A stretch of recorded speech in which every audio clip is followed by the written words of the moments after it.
नमस्कार दोस्तों। लास्ट दो वीडियो में हमने एंटिटी रिलेशनशिप मॉडल जो है आपका ईआर मॉडल, उसका बेसिक नॉलेज लिया था। उसमें क्या क्या टर्म्स होती है, एंटिटीज़ क्या होती है, एंटिटी सेट क्या होते हैं, एट्रीब्यूट्स क्या होते हैं, रिलेशनशिप क्या होते हैं, ये सारी चीज़ें हमने डिस्कस करी थी। अब हम इससे आगे बात करते हैं जो कि है ERD को डिज़ाइन करना। ERD क्या है? एंटिटी रिलेशनशिप डायग्राम को डिज़ाइन करना। एंटिटी रिलेशनशिप डायग्राम को हम क्यों डिज़ाइन करते हैं? जब हम DBMS में रिलेशनल मॉडल यूज़ में लेते हैं तो वहाँ हम टेबल के अंदर हमारे जो डेटा होते हैं, डेटाबेस जो होता है वो टेबल में हम स्टोर करते हैं। तो वो टेबल क्रिएट करने से पहले हमको एंटिटी रिलेशनशिप डायग्राम बनाना होता है। उस एंटिटी रिलेशनशिप डायग्राम से ही हम वो टेबल क्रिएट करते हैं।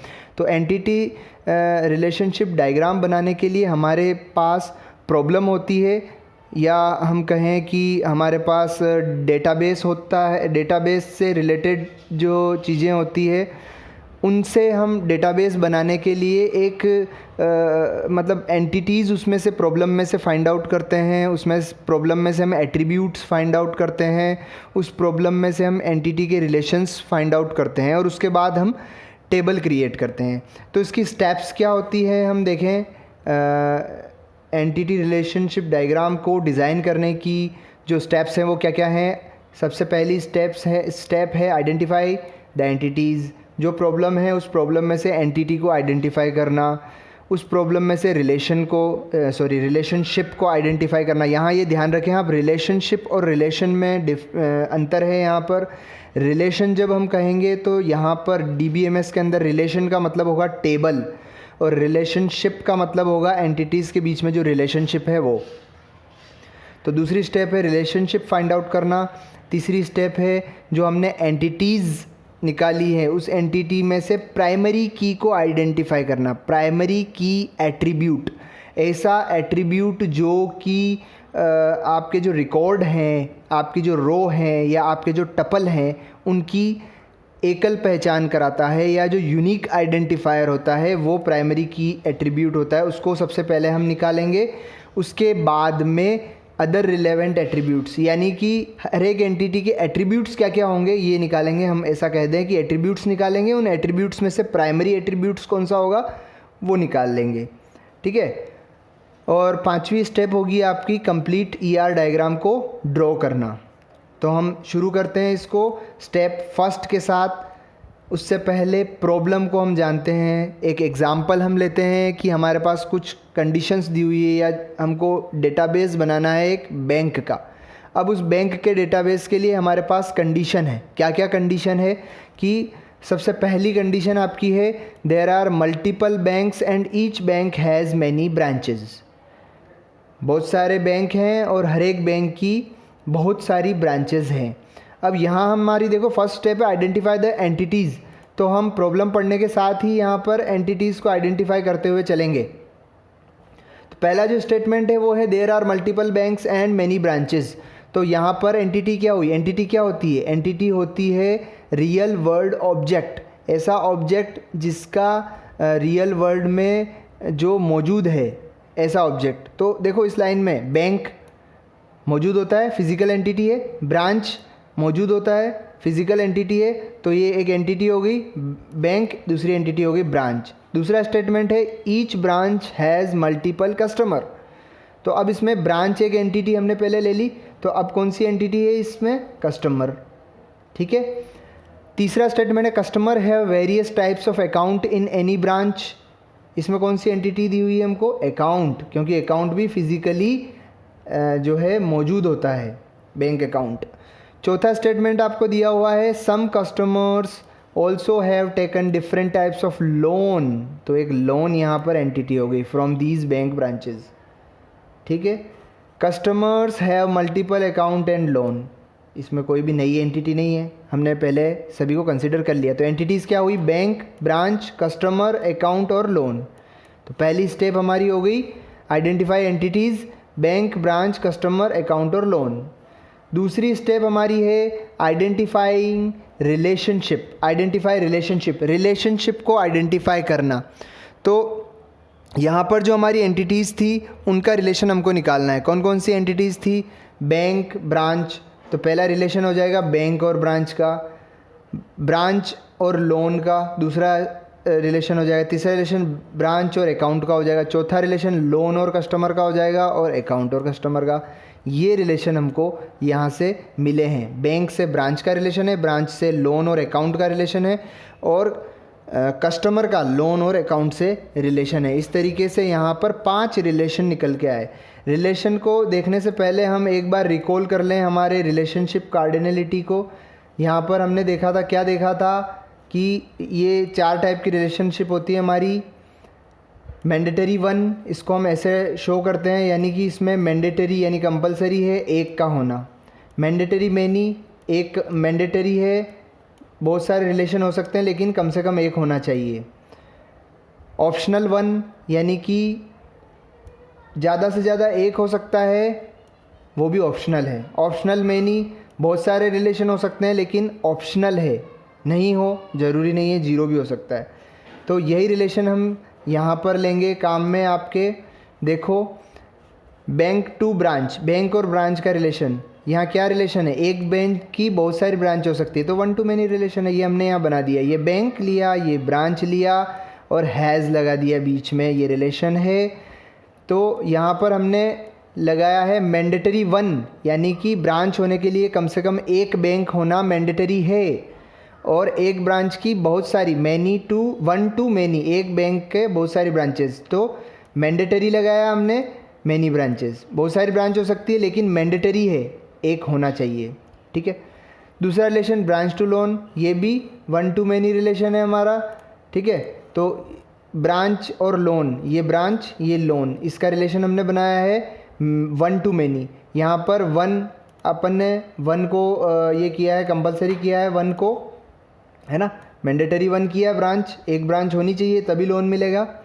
ठीक है। Branch offers loan. अब लोन को हमने यहाँ पर क्या किया है, हमने लोन को यहाँ किया ऑप्शनल मैनी। ऑप्शनल मैनी का मतलब कि ब्रांच में बहुत सारे लोन हो सकते हैं और मिनिमम 0 लोन हो सकते हैं, यानी ज़रूरी नहीं है कि लोन हो। अभी नई ब्रांच खुली उसमें एक भी लोन नहीं है, लेकिन बहुत लोन भी हो सकते हैं। तो ऑप्शनल मैनी हमने यहाँ पर रिलेशन दिया है। ठीक है। अगला है ब्रांच और अकाउंट का रिलेशन। ब्रांच और अकाउंट का रिलेशन होगा 1 to many, जैसा लोन और ब्रांच का था वैसा ही होगा, सेम। तो branch maintains account, same relation होगा कि ब्रांच होना ज़रूरी है। ठीक है, मैंडेटरी 1। और अकाउंट मैक्सिमम कितने भी हो सकते हैं और ऑप्शनल है, 0 भी हो सकते हैं। ठीक है। अगला रिलेशन है लोन और कस्टमर का। तो यहाँ से हमने दिया है लोन और कस्टमर का रिलेशन, हमने यहाँ से दिया है लोन अवेल्ड बाय कस्टमर।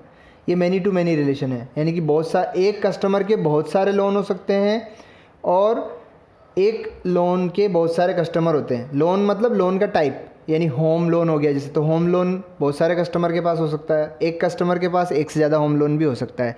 ठीक है। लेकिन यहाँ पर लोन जो है, लोन ऑप्शनल है लेकिन कस्टमर मैंडेटरी है, क्योंकि वो कस्टमर होगा तभी लोन ले पाएगा, लेकिन ज़रूरी नहीं है कि कस्टमर हो तो उसके पास लोन हो। ठीक है।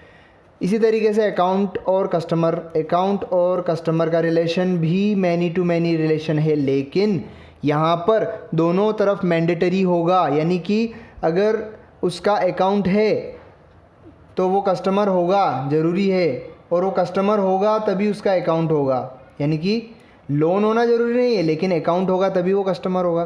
तो यहाँ पर जो है मैंडेटरी मैनी रिलेशन होगा यहाँ पर। तो ये हमने रिलेशनशिप आइडेंटिफाई कर लिए, यहाँ तक समझ में आ गया। अगली स्टेप लेते हैं हम प्राइमरी की एट्रीब्यूट को फाइंड आउट करना। तो जो हमारे यहाँ पर एंटिटीज़ थी, 5 एंटिटी निकाली थी हमने, बैंक, ब्रांच, कस्टमर, लोन और अकाउंट। इनकी प्राइमरी की यानी कि जो उस एंटिटी की यूनिक आइडेंटिफाई करवाएगा, केवल उस एट्रीब्यूट से हम उस एंटिटी को पहचान सकते हैं, ऐसा एट्रीब्यूट। तो बैंक को हम बैंक कोड से पहचान सकते हैं, कितने भी बैंक होंगे लेकिन सभी के बैंक कोड अलग अलग होंगे। तो प्राइमरी की एट्रीब्यूट क्या हो गया? Bank code. इसी तरीके से ब्रांच, देखो ब्रांच का एट्रीब्यूट होगा ब्रांच नंबर, जिससे हम पहचानेंगे, लेकिन जब तक हमको पता नहीं है कि कौन सा बैंक है तो ब्रांच नंबर मान लो 101, 102, ये किसी दूसरे एक बैंक हो गया एसबीआई में भी 101, 102 इस तरीके से ब्रांच नंबर है। और दूसरा आपका बैंक हो गया एचडीएफसी बैंक, उसमें भी 101, 102 इस तरीके से ब्रांच नंबर है। तो ये जो है ब्रांच का जो है ये वीक एंटिटी सेट है, तो इसमें बैंक कोड लगाना ज़रूरी है, bank code plus branch number, ऐसा करेंगे तब हमको जो है यूनिक आइडेंटिफिकेशन होगा यहाँ पे। ठीक है, तो ब्रांच नंबर यहाँ क्या हो जाएगा, डिस्क्रिमिनेटर हो जाएगा। ये चीज़ हमने पढ़ी है वीक एंटिटी सेट के अंदर। कस्टमर का यूनिक आइडेंटिफायर या प्राइमरी की हो जाएगी कस्टमर नंबर जो कि यूनिक होगा, लोन नंबर यूनिक होगा, अकाउंट नंबर यूनिक होगा। ठीक है, अगली स्टेप है आइडेंटिफाई अदर रिलेवेंट एट्रीब्यूट। ये तो की एट्रीब्यूट हो गए, इनके अलावा और क्या क्या एट्रीब्यूट हो सकते हैं वो भी हम निकाल लें। तो बैंक का नाम है ना, बैंक कोड तो हमने ले लिया, इसके अलावा बैंक का नाम हम ले सकते हैं। ब्रांच नंबर हमने ले लिए, ब्रांच का नाम हम ले सकते हैं। लोन में लोन नंबर हमने ले लिया, लोन का टाइप ले सकते हैं। अकाउंट का टाइप है ना, लोन टाइप जैसे होम लोन हो गया या 4 व्हीलर का लोन हो गया, इस तरीके से अकाउंट हो गए, करंट अकाउंट हो गए, सेविंग अकाउंट हो गए। कस्टमर, इसमें कस्टमर का आईडी यूनिक आईडी हो गया, इसके अलावा कस्टमर नेम हो सकता है, इसमें कस्टमर के फ़ोन नंबर हो सकते हैं, एड्रेस हो सकते हैं। तो इस तरीके से हमने सारे एट्रीब्यूट्स यहाँ पर निकाल लिए। अब हमको अगली स्टेप में ये सारे एट्रीब्यूट लेकर के और ईआर डायग्राम बनाना है। जैसे सबसे पहले हमने बनाया बैंक, रिलेशन हमने निकाल दिया था, वही रिलेशन हमको लगाना है यहाँ पे, बैंक और ब्रांच। यहाँ पे देखो ये थोड़ा सा गलती से यहाँ पर ये मैनी बन गया है, मैनी नहीं है, ये सिंगल लाइन है। ठीक है, तो बैंक ये बनाया हमने एक एंटिटी बैंक के जो है आपके एट्रीब्यूट्स हैं बैंक कोड, नेम और एड्रेस। ठीक है, अब बैंक कोड के हमने नीचे अंडरलाइन करी क्योंकि ये प्राइमरी एट्रीब्यूट है। अब हैज़ इसमें रिलेशन बनाया है बैंक और ब्रांच के बीच में। यहाँ पर ब्रांच को भी आपको डबल इसमें स्क्वायर में लिखना है क्योंकि ये वीक एंटिटी सेट है, इसीलिए हमने यहाँ डबल डायमंड में इस रिलेशन को शो किया है। इसके जो एट्रीब्यूट्स होंगे वो लिख दिए हमने, ब्रांच नंबर हो गया, नेम हो गया और एड्रेस हो गया। ब्रांच नंबर को हमने ऐसे डैश करके बनाया है, क्योंकि ये इस बैंक कोड के साथ मिलेगा तब जा कर के ये यूनिक आइडेंटिफायर बनेगा। ठीक है, आगे हम चलते हैं, इस डायग्राम को आगे बनाते हैं। ब्रांच जो है उसमें लोन भी होगा और अकाउंट भी होगा। तो यहाँ पर रिलेशन हमने पहले बना रखा है, वही रिलेशन हमने बनाया है ब्रांच और लोन का, और ब्रांच मेंटेन्स अकाउंट। ठीक है, अब यहाँ पर जो लोन है, लोन की जो एंटिटीज़ हैं, आपके लोन के जो एट्रीब्यूट्स हैं, लोन नंबर और टाइप, ये हमने बता दिए। लोन नंबर आपका प्राइमरी एट्रीब्यूट है। इस तरीके से अकाउंट नंबर और टाइप, इसमें अकाउंट नंबर प्राइमरी एट्रीब्यूट है, यहाँ अंडरलाइन करनी होगी हमको। ठीक है, फिर लोन और अकाउंट का रिलेशन कस्टमर के साथ है, ये हमने बना दिया, loan availed by customer, account held by customer, और रिलेशन हमने पहले डिफाइन किए हैं। यहाँ हमें क्या करना है सिर्फ कि जो कस्टमर है उसके एट्रीब्यूट्स बताने हैं, customer number, name, phone number, address, और कस्टमर नंबर इंटरलाइन किया है क्योंकि ये प्राइमरी की है। अब देखिए यहाँ पर जो रिलेशन है लोन से कस्टमर का, लोन अवेल्ड बाय कस्टमर, तो इस रिलेशन के भी एट्रीब्यूट हमारे पास अवेलेबल हैं। क्या? लोन अमाउंट, लोन की ड्यूरेशन, डेट ऑफ सैंक्शन और रेट ऑफ इंटरेस्ट, ये इसके अवेल्ड बाय के एट्रीब्यूट्स हो गए। ठीक है, तो इनके भी हम इसको टेबल में क्रिएट करेंगे। तो ये पूरी हमारे पास ईआर डायग्राम बन गया। अब इस ईआर डायग्राम को लास्ट स्टेप है टेबल में क्रिएट करना। टेबल में क्रिएट करेंगे। अब यहाँ पर रिलेशनशिप जो है था हमारा, ये इसके जो एट्रीब्यूट्स थे अवेल्ड बाय के, वो डिस्क्रिप्टिव एट्रीब्यूट्स कहलाते हैं, ये हम पहले भी पढ़ चुके थे। अब इसको टेबल में कन्वर्ट करना, सबसे पहले एंटिटी को कन्वर्ट करेंगे, उसके बाद रिलेशनशिप को कन्वर्ट करेंगे। तो 5 एंटिटी थी, पांचों एंटिटी को हमको टेबल में कन्वर्ट करना है। कैसे कन्वर्ट करेंगे? सबसे पहले स्ट्रॉन्ग एंटिटी सेट को कन्वर्ट कर लेते हैं, केवल ब्रांच को छोड़ करके बाकी सारे स्ट्रॉन्ग एंटिटी सेट है। तो जितने भी एंटिटी सेट है वो टेबल बनेंगे, यानी कि जो एंटिटी का नाम है वो टेबल का नाम हो जाएगा। जितने भी सिंगल वैल्यूड एट्रीब्यूट्स हैं वो कॉलम बन जाएंगे। ठीक है, और डेराइव्ड एट्रीब्यूट्स को हम छोड़ देंगे। डेराइव्ड एट्रीब्यूट जैसे एज हो गया आपका, है ना, इस तरीके के एट्रीब्यूट्स को हम छोड़ देंगे।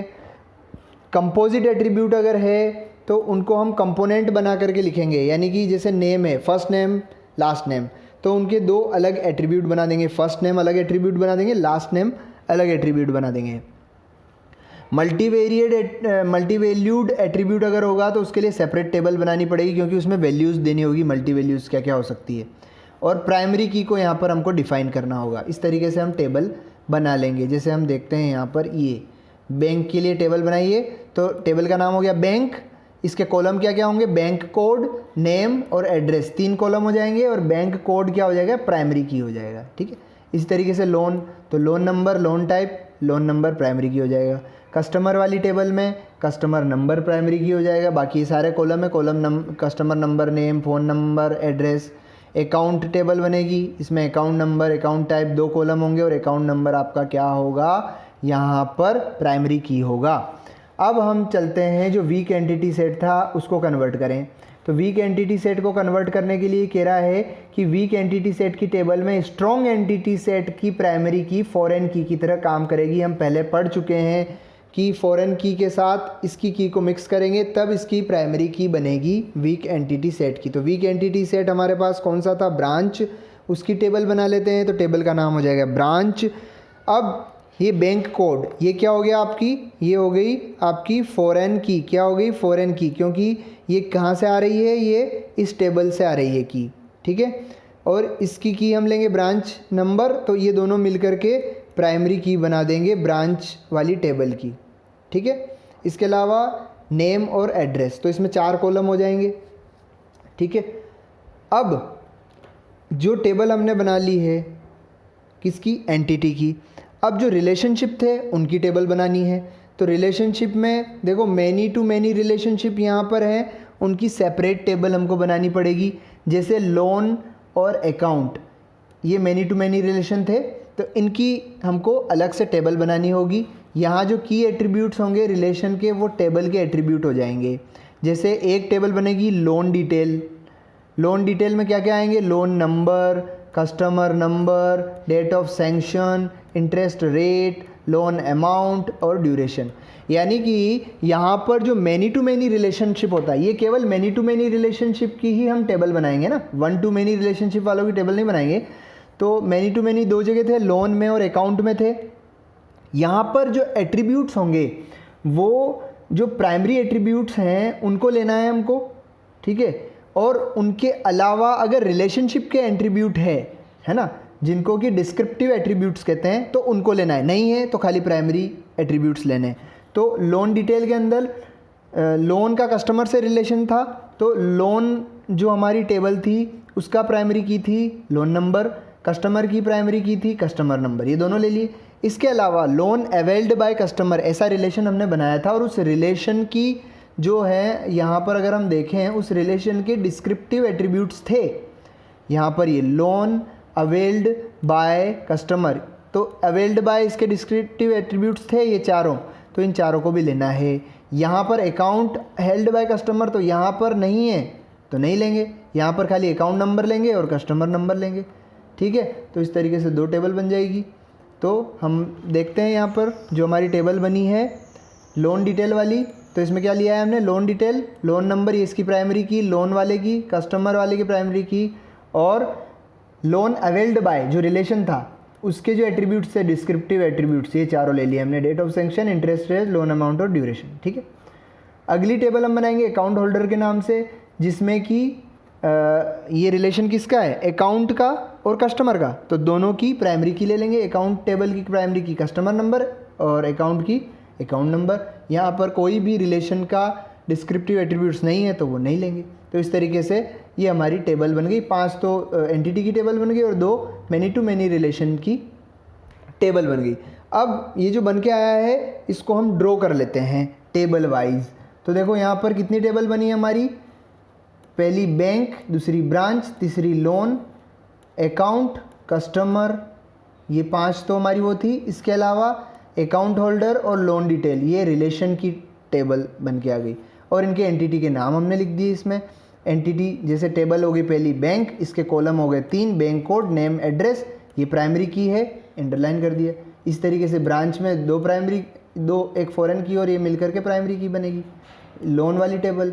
तो इस तरीके से ये सारी टेबल यहाँ पर जनरेट हो जाएगी आपकी यहाँ पर टेबल जनरेट हो जाएगी। इसके बाद अब ये जो एंटिटी रिलेशनशिप है इसके कुछ एक्सटेंडेड फीचर्स हैं 3, उनको डिस्कस कर लेते हैं। कौन कौन से हैं? पहला है स्पेशलाइजेशन, दूसरा है जनरलाइजेशन, तीसरा है एट्रीब्यूट इनहेरिटेंस।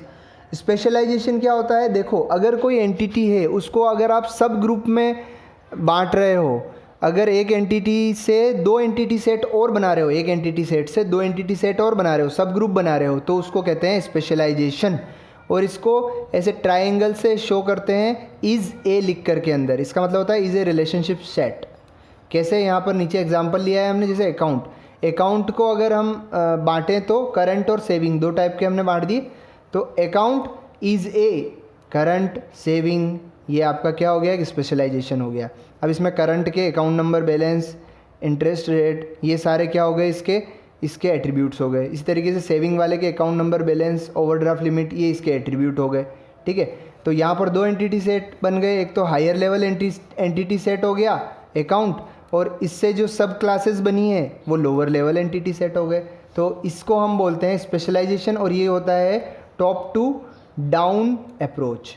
और इसी को, स्पेशलाइजेशन को ही हम एट्रीब्यूट इनहेरिटेंस भी बोल देते हैं। इसी को हम क्या बोल देते हैं? एट्रीब्यूट इनहेरिटेंस भी बोल देते हैं। अब जैसे टॉप टू डाउन अप्रोच था, है ना, स्पेशलाइजेशन, अगर इसको बॉटम टू टॉप ले लेंगे तो ये क्या हो जाएगा? जनरलाइजेशन। जनरलाइजेशन क्या होगा? Bottom to top approach.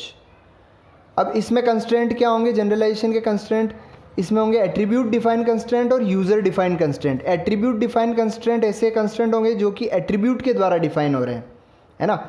जैसे अकाउंट डिफाइन कर रहा है कि 2 टाइप के अकाउंट होंगे, करंट और सेविंग। टाइप एट्रीब्यूट जो है अकाउंट का एक एट्रीब्यूट है, अकाउंट एक एंटिटी है, इसका एक एट्रीब्यूट है टाइप, वो डिफाइन कर रहा है करंट और सेविंग को। तो ये हो गया एट्रीब्यूट डिफाइन कंस्ट्रेंट। इनको कंडीशन डिफाइन कंस्ट्रेंट भी बोलते हैं, ठीक है ना। जैसे लोन हो गया, एक एंटिटी होगी लोन। अब इस लोन के एंटिटीज़ कौन कौन सी थी? लोन नंबर और लोन टाइप। अब टाइप एट्रीब्यूट जो है वो डिफाइन करेगा होम लोन है या मोटर लोन है ना। तो ये क्या हो जाएंगे? ये एक तरीके से आपके एट्रीब्यूट डिफाइन कंस्ट्रेंट हो जाएंगे, या कंडीशन डिफाइन कंस्ट्रेंट भी इसको कहते हैं। दूसरे होते हैं यूज़र डिफाइन कंस्ट्रेंट, जो कि यूज़र द्वारा डिफाइन होते हैं, मतलब हम डिफाइन करते हैं। तीसरे होते हैं डिसजॉइंट कंस्ट्रेंट। डिसजॉइंट कंस्ट्रेंट क्या होते हैं? डिसजॉइंट कंस्ट्रेंट वे कंस्ट्रेंट होते हैं जो कि एक ही सब ग्रुप में आते हैं, है ना। यानी कि हम कहें कि सब ग्रुप के यूनिक कंस्ट्रेंट जो होंगे वो डिसजॉइंट कंस्ट्रेंट कहलाएंगे। यानी कि सब ग्रुप में जो कंस्ट्रेंट आएंगे वो डिसजॉइंट, यानी कि वो जॉइंट है, अलग नहीं हो पा रहे हैं, है ना। इसके आगे हम बात करते हैं ओवरलैपिंग कंस्ट्रेंट की। ओवरलैपिंग कंस्ट्रेंट क्या होते हैं? जब एक ही एंटिटी एक से ज़्यादा एंटिटी सेट में या सब ग्रुप में आती है तो वो ओवरलैपिंग कंस्ट्रेंट कहलाता है, ठीक है। ओवरलैप कर रहा है यहाँ पे। जब कोई रिलेशनशिप सेट एंटिटी सेट की तरह बिहेव करे तो उसको एग्रीगेशन भी कहते हैं, ठीक है। रिलेशनशिप सेट भी हमने बनाए यहाँ पे, उनकी भी टेबल बनाई है। अगर वो एंटिटी सेट की तरह बिहेव करे, यानी कि रिलेशन के अंदर एंटिटी सेट के अंदर नंबर ऑफ़ एंटिटी होती है, उसी तरीके से रिलेशनशिप सेट के अंदर भी नंबर ऑफ़ रिलेशनशिप हो जाए तो उसको हम क्या कहेंगे? एग्रीगेट कहेंगे। तो यहाँ पर हमने डिस्कस किया कि ER डायग्राम को कैसे बनाना है और उससे कैसे हमको टेबल बनानी है, ठीक है। तो ये आज का वीडियो कंप्लीट हुआ। Thank you very much.